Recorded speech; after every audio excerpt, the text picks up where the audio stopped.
오늘의 하늘 말씀은 제1성서의 신명기와 제2성서의 고린도후서입니다. 먼저 신명기 말씀을 읽겠습니다. 너희 하느님 야훼께 유산으로 받은 땅에 들어가서 그 땅을 차지하고 자리 잡게 되거든 너희 하느님 야훼께 받은 그 땅에서 너희가 거둔 각종 헷 곡식을 떠내어 광주리에 담아 가지고 너희 하느님 야훼께서 당신의 이름을 두시려고 고르신 곳으로 가거라. 너희는 당직 사제에게 가서 이렇게 말하여라. 나는 야훼께서 우리에게 주시겠다고 우리의 선조들에게 맹세하신 대로 이 땅에 들어오게 된 것을 오늘 나의 하느님 야훼께 아뢰니다. 사제가 그 광주리를 내 손에서 받아 너희 하느님 야훼의 제단 앞에 놓으면 너희는 너희 하느님 야훼 앞에 아래와 같이 아뢰어야 한다. 제 선조는 떠돌며 사는 아람인이었습니다. 그는 얼마 안 되는 사람을 거느리고 이집트로 내려가서 거기에 몸붙여 살았습니다. 그러나 그는 거기에서 불어나 크고 강대한 민족이 되었습니다. 그래서 이집트인들은 우리를 억누르고 괴롭혔습니다. 우리를 사정없이 부렸습니다. 우리가 우리 선조들의 하느님 야훼께 부르짖었더니 야훼께서는 우리의 아우성을 들으시고 우리가 억눌려 고생하며 착취당하는 것을 굽어 살피셨습니다.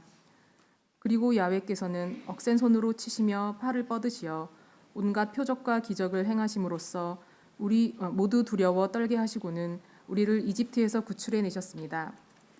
그리하여 우리를 이곳으로 데려오시어 젖과 꿀이 흐르는 이 땅을 우리에게 주셨습니다. 그런즉 야훼여 주께서 저에게 주신 이 땅의 헷곡식을 이제 제가 이렇게 가져왔습니다.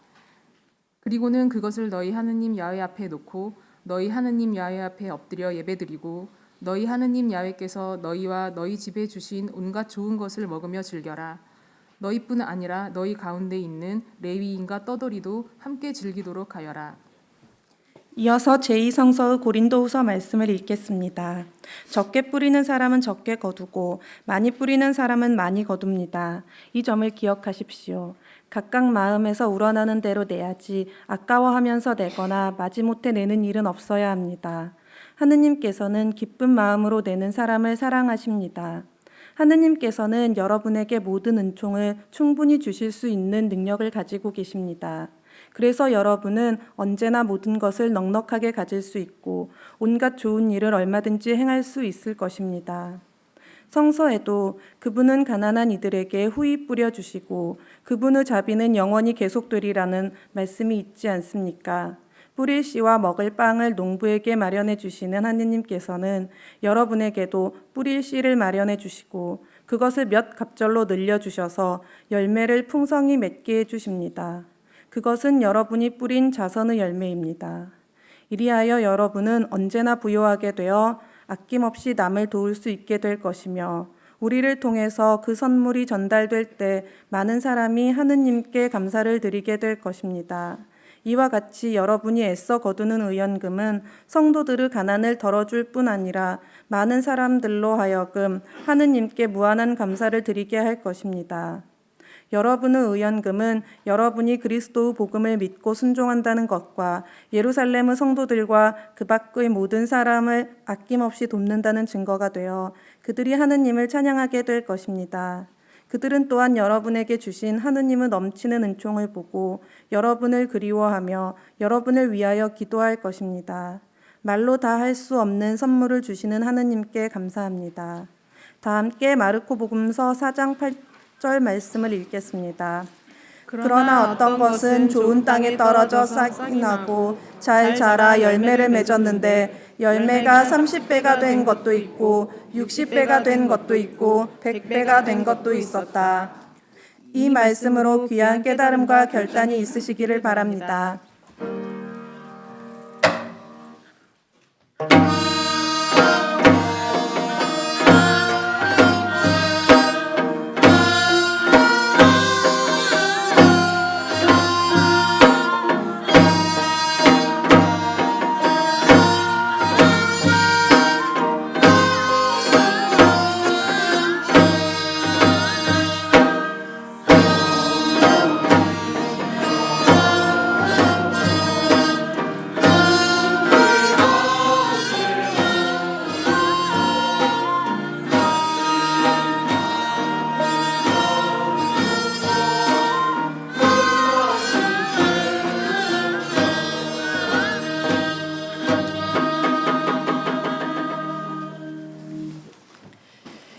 일어서서 말씀을 귀로 들으시기 바랍니다.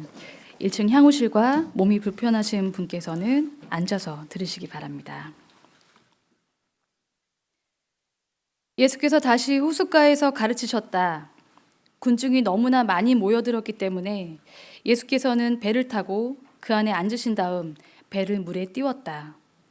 그리고 군중은 모두 호숫가에 그대로 서 있었다. 예수께서는 비유로 여러 가지를 가르치시면서 이렇게 말씀하셨다. 자, 들어보아라. 씨 뿌리는 사람이 씨를 뿌리러 나갔다. 씨를 뿌리는데 어떤 것은 길바닥에 떨어져 새들이 와서 쪼아먹고 어떤 것은 흙이 많지 않은 돌밭에 떨어졌다. 흙이 깊지 않아서 싹은 곧 나왔지만 해가 뜨자 뿌리도 내리지 못한 채 말라버렸다. 또 어떤 것은 가시덤불 속에 떨어졌다. 가시나무들이 자라나 숨이 막혀 열매를 맺지 못하였다. 그러나 어떤 것은 좋은 땅에 떨어져서 싹이 나고 잘 자라 열매를 맺었는데 열매가 30배가 된 것도 있고 60배가 된 것도 있고 100배가 된 것도 있었다. 예수께서는 이어서 들을 귀가 있는 사람은 알아들어라 하고 말씀하셨다. 이는 주님의 말씀입니다.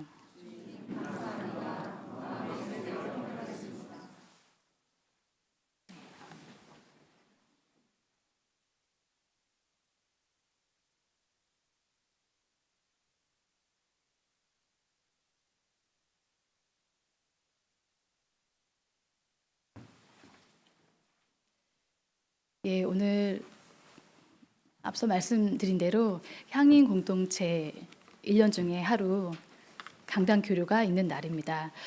오늘은 사실은 강남 향림교회에는 지금 이병일 목사님께서 안식년으로 계시고요. 그래서 지금 또 어렵게 대리 장회장으로 계시는 김수산나 목사님이 오셨습니다. 늘 그 촛불교회에서 거리 기도회에서 항상 밝은 웃음으로 배웠던 얼굴인데요. 오늘 이 예배실에 강단에서는 처음이신 것 같습니다. 그래서 오늘 귀한 말씀, 귀한 뜻 펼쳐주시겠습니다.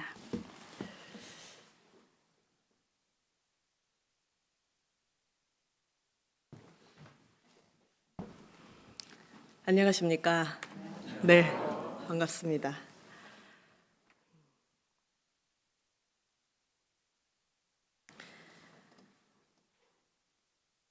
지난주 수요일에 저희 강남향림교회가 지금 재개발로 인해서 이제 이전 준비를 하고 있지 않습니까? 재개발 관련한 회의를 가락시장역 부근에서 하고 있던 중이었습니다. 한창 이야기를 나누고 있는데 갑자기 핸드폰에서 경고음이 울리는 게 아니겠습니까? 그래서 놀라서 봤더니 지진에 대한 알림 문자였습니다. 깜짝 놀랐죠.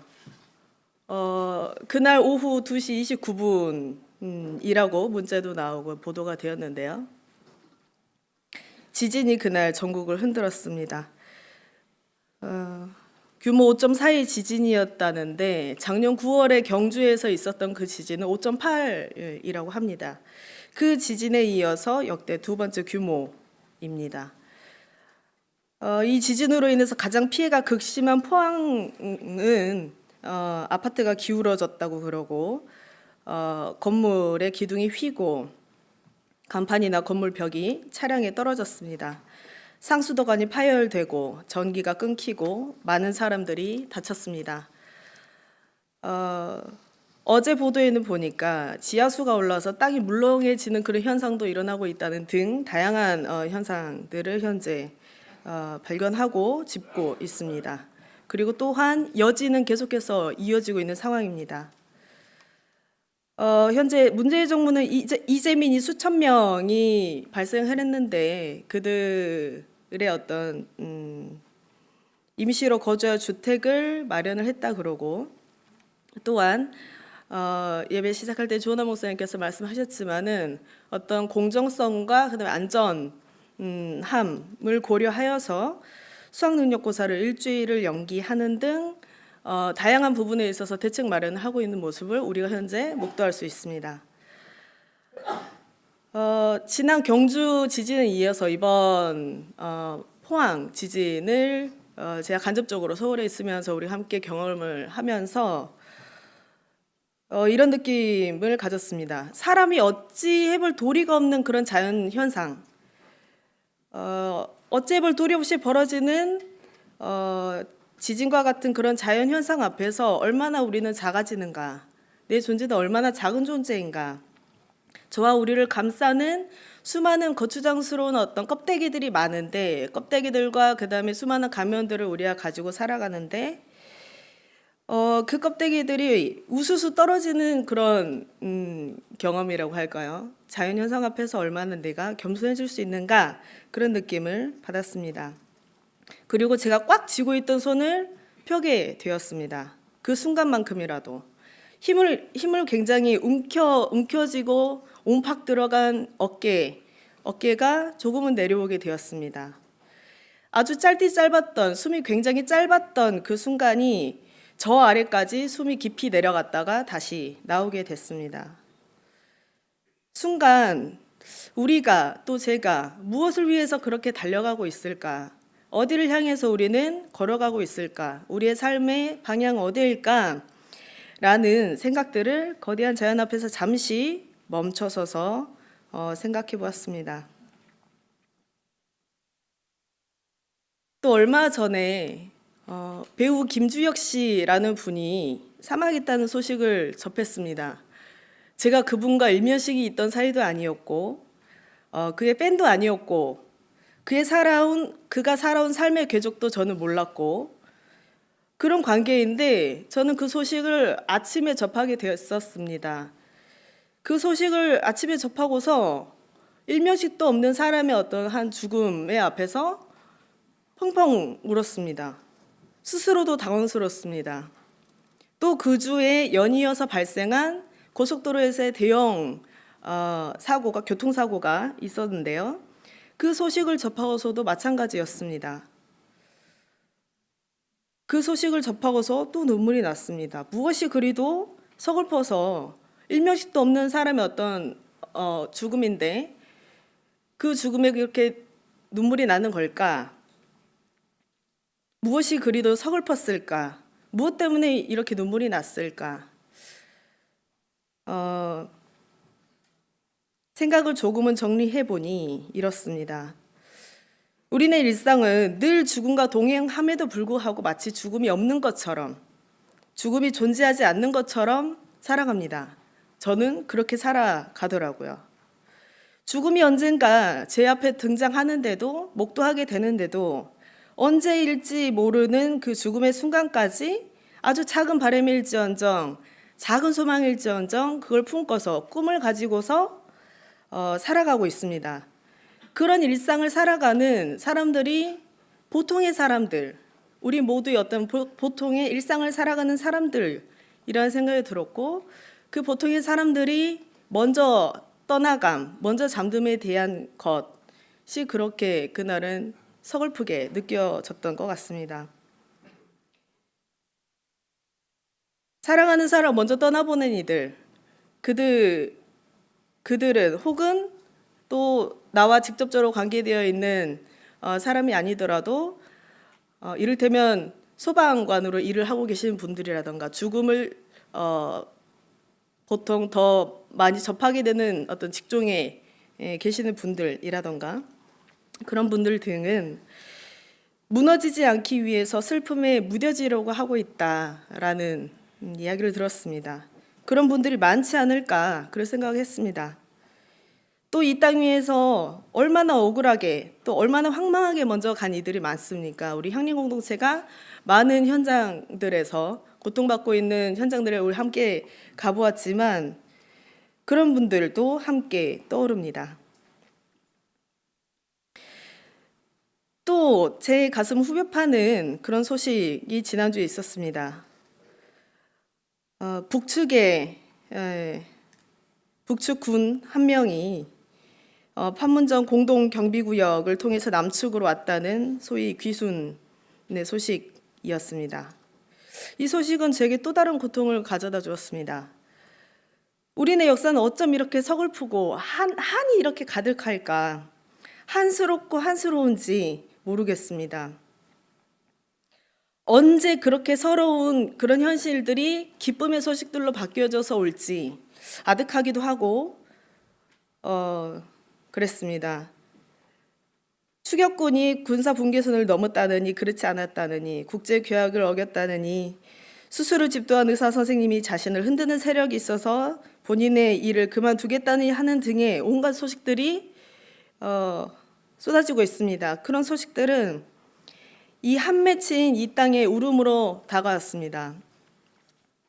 누구는 평생을 먹고 살 재산이 있어도 다른 이의 목까지 빼앗아서 비밀 계좌라던가 차명 계좌에 쌓아놓고 있는가 하는 반면에 또 누구는 직위와 자리를 보존하려고 온갖 부패를 저지르고 또 누구는 돈 몇 푼으로 사람의 목숨을 떼우려고 하는 그런 사람들이 존재하는데 반면에 억울한 삶은 차고도 넘치고 억울한 그 사연들은 차고도 넘쳐가는데 그 사연들을 받아서 해소해 줄 그런 사회 구조가 굉장히 빈약한 현실임을 우리는 알고 있습니다. 그래서 심지어 저는 이런 생각까지도 하게 됐습니다. 심지어 정말로 인과응보가 아주 명확하게 이 세상에서 실현화돼서 그리고 또 내세 천국과 지옥이 정말로 있어서 기필코 꼭 있어서 잘못한 사람이 정말로 지옥에 가게 되고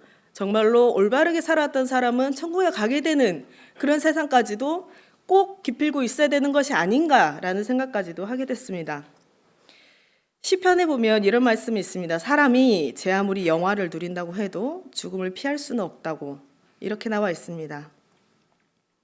하나님의 순리 아래서 이 땅에서 그 누구도 영원한 삶을 누리는 사람은 없습니다. 오늘 제1성서 구약에 등장하는 이스라엘을 보면 수세기 동안 끊임없이 자신들의 정체성을 계속해서 정립해 오는 모습을 볼 수 있습니다. 또 정체성뿐만이 아니라 신앙 고백을 계속해서 갱신해 가는 모습들을 우리는 성서를 통해서 알 수 있습니다. 오늘 신명기 말씀도 그 중 하나인데요. 내용을 살펴보면 먼저 이스라엘은 아직 약속의 땅에 정착하지 않은 그런 상황 가운데서부터 시작이 되는 말씀입니다. 모세가 처음에 이렇게 이야기합니다. 이스라엘이 약속의 땅을 차지하면 그 땅에서 거둔 각종 회곡식을 하느님께서 자신의 이름을 둔 중앙성소에 그 예물을 바치라라고 이야기를 합니다. 그 땅에 가서 첫 열매를 야훼께 바치는 일은 이스라엘에게는 처음 있는 일입니다. 이스라엘은 약속의 땅을 차지하기 전까지 농사를 짓지 않았던 삶을 살았기 때문에 아마도 추수를 해본 적이 없었을 것 같습니다. 그렇게 첫 열매를 바치는 의식은 오랫동안 하느님의 약속에 따라서 새 땅에서 새 생활을 시작하는 그런 징표로서의 어떤 역할을 그들에게 했을 것입니다. 이스라엘 사람들은 자기네 선조, 조상들, 족장들이 유랑한 그 역사들과 이집트로 이주해서 또 이집트가 본인들을 박해한 그런 역사들, 그리고 또 이집트로부터 탈출한 그런 사건, 그리고 마지막으로 가나안 땅에 진입한 것 등 그들 민족의 구원 역사를 5절에서 10절까지 그들은 신앙 고백을 통해서 서술을 하고 있습니다. 이스라엘 조상, 우리의 조상의 사람이 야곱이 정착할 땅이 없었던 나그네였고 떠돌이였고 이스라엘은 이집트에서 그래도 큰 민족이 되어서 거대해졌으나 그러나 돌아온 것은 이집트의 학대였고 그래서 학대만 받았고 이제 가나안 땅에 들어와서야 비로소 땅을 차지하게 되었다라는 그런 일련의 역사 신조입니다. 이것이 일종의 이스라엘 사람들의 공동체 신앙의 알맹이가 되었습니다.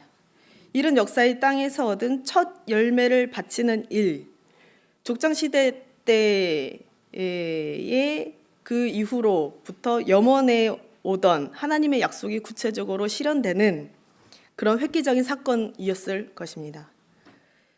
그렇기 때문에 첫 열매를 하나님께 드리는 그 날은 레위인과 떠돌이, 나그네와 함께 즐거워하는 날, 그들의 축제, 잔치였을 것입니다. 우리는 삶의 자리로부터 신앙의 양태가 달라진다고들 많이들 이야기합니다. 수많은 학문도 삶의 자리로부터 시작되었다고 하는데 이스라엘 사람들 역시 그들이 처한 역사와 상황에 따라서 신앙 고백을 해왔습니다. 족장 시대의 고백이 있었고, 이집트에서의 신앙이 있었고, 광야에서의 고백이 있었고, 또 포로기 때의 고백이 있습니다. 끊임없이 그들의 신앙과 자신의 정체성을 정립하고 끊임없이 갱신해왔습니다. 이스라엘 사람들이 공동체의 정체성, 자신들의 정체성과 신앙 고백을 계속해서 갱신을 해왔듯이 오늘 이 자리에서 저는 또 향림교회는, 더 나아가서 향림공동체는 우리가 신앙을 이 자리에서 만약에 고백을 한다면 과연 무엇라 이야기할 수 있을까 싶습니다. 새로운 땅에서 새로운 시작하는 그런 때에 첫 열매를 바치는 그 의식이 이스라엘 사람들에게 일련의 표징이 되고 징표가 되고 또 축제의 장이 되고 했다면, 그렇다면 우리에게 있어서 새로운 땅과 새로운 생활은 무엇이 될 수 있을까? 어떤 것을 통해서 그런 장으로 나아갈 수 있을까? 또 그 징표를 갖는다면 우리는 그것을 무엇으로 할 수 있을까? 라는 고민이 듭니다. 빅토르 위고의 단편 소설에 이런 이야기가 나옵니다. 대포를 실은 배가 태풍을 만났습니다. 거친 파도는 대포를 묶은 쇠사슬을 단숨에 끊어버렸습니다. 선원들은 배 안에서 이리저리 뒹구는 대포를 고정하기 위해서 필사적으로 매달렸습니다. 선원들은 태풍보다 배 안에 대포를 피하기 위해서 이리저리 몰려다녔습니다. 혼비백산했습니다. 그때 선원들은 새로운 사실을 깨닫게 됩니다. 우리를 진정 위험에 빠뜨리는 것은 지금 외부의 태풍뿐만이 아니라 이 굴러다니는 대포구나. 살아가다 보면은 중요한 결정을 내릴 때가 우린 참 많습니다. 그러나 그때마다 우리를 종종 당혹스럽게 만드는 것은 외부 문제를 비롯한 내부 문제이기도 합니다. 태풍이 불어서 돛은 말을 듣지 않고, 파도는 엄청나게 거대하고, 비바람은 거세고, 배 전체가 모든 사람의 목숨이 생존의 기로에 있을 때 고정된 줄이 끊어져서 배 안에 굴러다니는 그 대포 또한 마찬가지로 또 하나의 큰 위기입니다. 고린도 교회가 또 하나의 큰 위기를 맞았습니다. 저마다 나는 바울로파다, 나는 아폴로파다, 나는 베드로파다, 나는 그리스도파다 하며 갈라졌던 상황이 고린도전서에 있었으며, 또 유대 기독교인들과 바울의 입장이 갈라져 있었습니다. 예루살렘의 유대 기독교인들은 율법을 준수를 했어야 됐고 할례를 했어야 됐고 유대 전통을 따라야 된다라는 입장을 가지고 있었지만, 바울은 그렇지 않았습니다. 유대인이든 이방인이든 율법이나 정결법이나 할례 이런 것과 상관없이 예수 그리스도를 주로 고백하면 그 은혜로 구원을 값싸게 우리가 얻을 수 있다라는 입장을 가지고 있었기 때문에 갈등을 빚었습니다. 그럼에도 불구하고 바울이 경제적 지원이 필요했던 예루살렘 교회를 위해서 모금을 계속해서 진행을 합니다. 그리고 고린도 교회에 동참을 호소합니다. 모금을 전달하려는 바울의 그 여행들, 그 발걸음들, 그 목적이 어디 있을까? 몇 가지로 생각해 보았습니다. 하나는 예루살렘 교회의 경제적 지원이 필요했었다. 그렇기 때문에 모금을 진행을 했다. 그런 여행을 했다. 또한 그것과 더불어서 바울 자신과 예루살렘 교회, 즉 유대 기독교인과의 그런 갈등, 존재하는 갈등과 그 긴장을 해소하고 공동체 의식을 조금 더 다지고 우리가 함께 같은 방향을 향해서 나아간다라는 것을 다지면서 또한 그 이후에 이방인과 또 유대인을 가르지 않고 복음을 전파한다라는 그 목적까지도 복합적으로 있었을 것이라고 보입니다. 바울은 그 나름대로 최선을 다해서 마음을 담아서 아마도 복음의 씨앗을 이곳저곳 심었을 것입니다. 전파했을 것입니다. 바울이 아주 작디 작은 그 씨앗을 심어서 그 씨앗이 움터서 잎사귀가 작은 잎사귀들이 붙고 가지가 자라나서 나중에는 교회 공동체라는 큰 나무가 되었습니다. 그 교회 공동체 안에서는 갈등 상황들이 때로 벌어졌습니다. 때로 서로를 정죄하기도 했습니다. 바울로부터 시작된 그 작은 씨앗이 교회 공동체라는 나무로 자라나서 어떤 열매들을 맺었을지 저는 잘 모르겠습니다. 모든 것을 다 확인해 볼 수는 없을 것 같습니다. 그러나 적어도 오늘 고린도 교회는 적어도 경제적 지원이 필요한 이들을 위해서 모금은 했었음을 우리는 확인할 수 있습니다.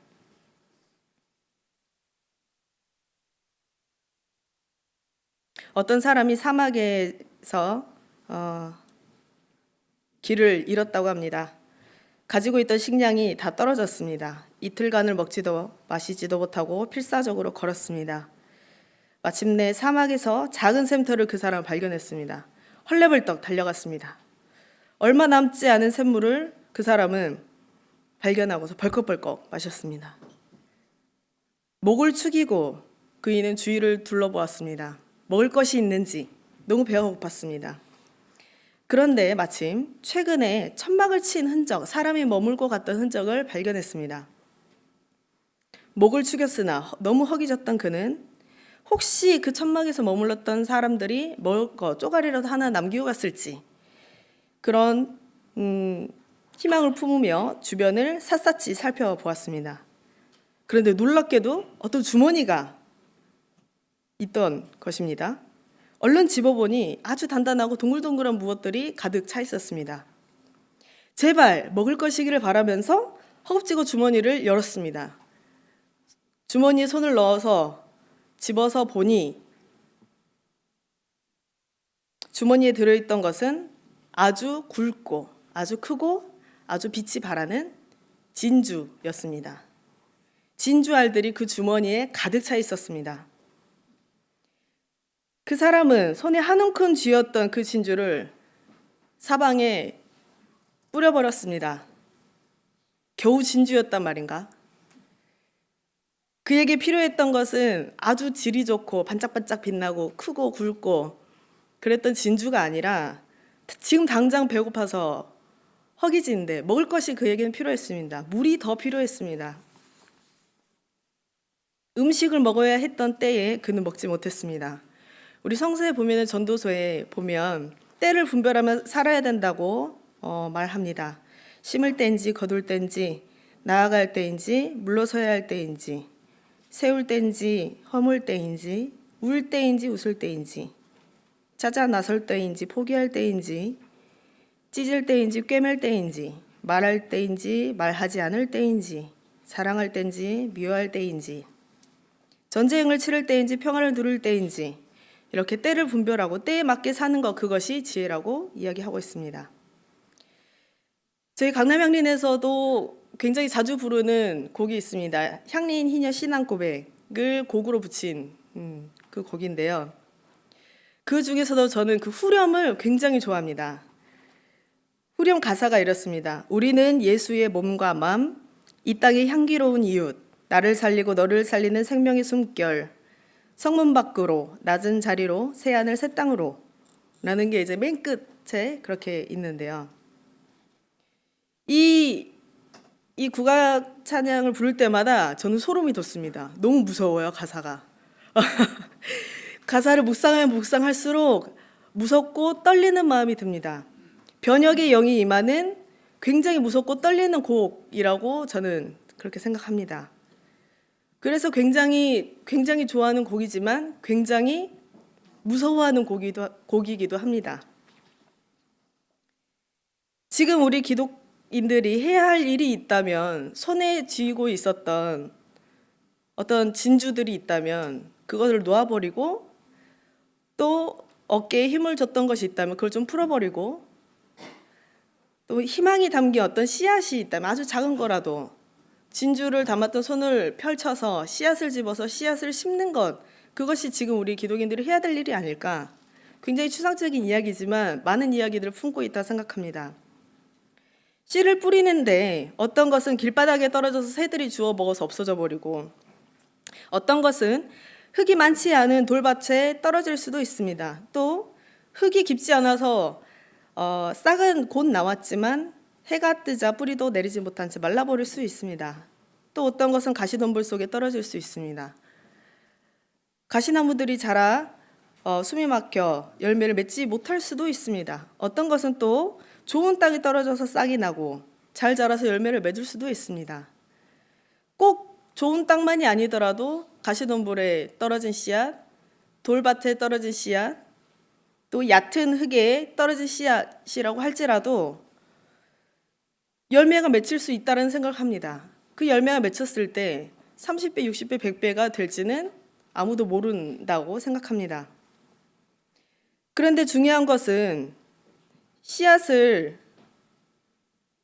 심는다 하더라도 열매가 30배도 60배도 100배로 맺히는 것은 씨앗을 심는다, 심고 난 이후의 일이라는 것입니다. 씨앗을 심지 않으면 아무것도 일어나지 않습니다.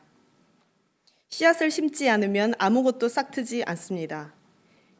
좋은 땅과 가시덤불과 깊지 않은 흙과 길바닥과 돌밭에 씨앗이 뿌려져서 그 뿌려진 모든 곳에서 제 욕심에는 모두 싹이 트는 그런 결과들이 나오면 참 좋겠다라는 생각합니다.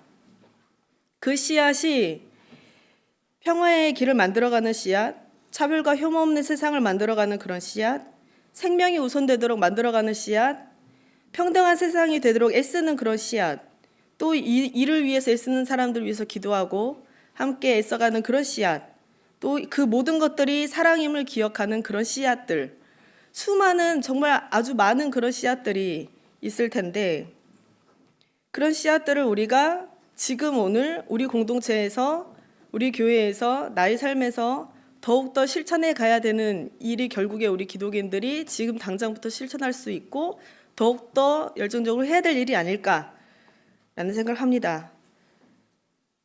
우리의 정체성과 신앙 고백이 무엇일지, 또 우리가 심고자 하는 씨앗이 무엇일지 끊임없이 고민하면서 나아가야 하지 않을까 싶습니다. 고민을 멈추는 순간 우리는 거기에서 안주하고, 또 때로는 고난의 현장이나 또 하나님의 말씀, 내 이웃으로부터 보게 되는 예수 그리스도의 얼굴을 놓치게 될 수도 있을 거라는 생각이 듭니다. 우리가 함께 더욱더 우리 신앙 고백과 우리 기독인으로서의 정체성과 또한 예수 그리스도를 따라서 우리가 함께 심고자 하는 그 씨앗, 어떤 씨앗을 심고자 하는 것인지, 또 어떻게 키워나가고 계신지, 또 어떤 열매를 맺고자 하시는지 우리가 함께 끊임없이 고민해 나가면서 함께 손을 잡고 나아갔으면 좋겠습니다. 함께 침묵으로 기도하시겠습니다.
진리의 열쇠에게 주사 참빛을 찾게 하소서.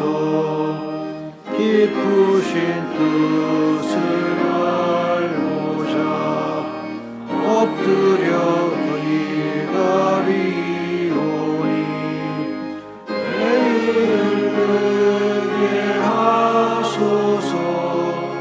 성령이여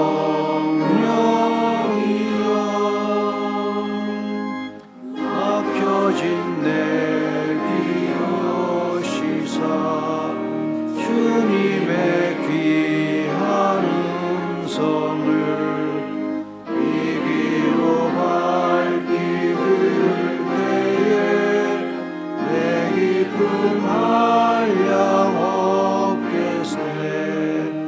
기쁘신 뜻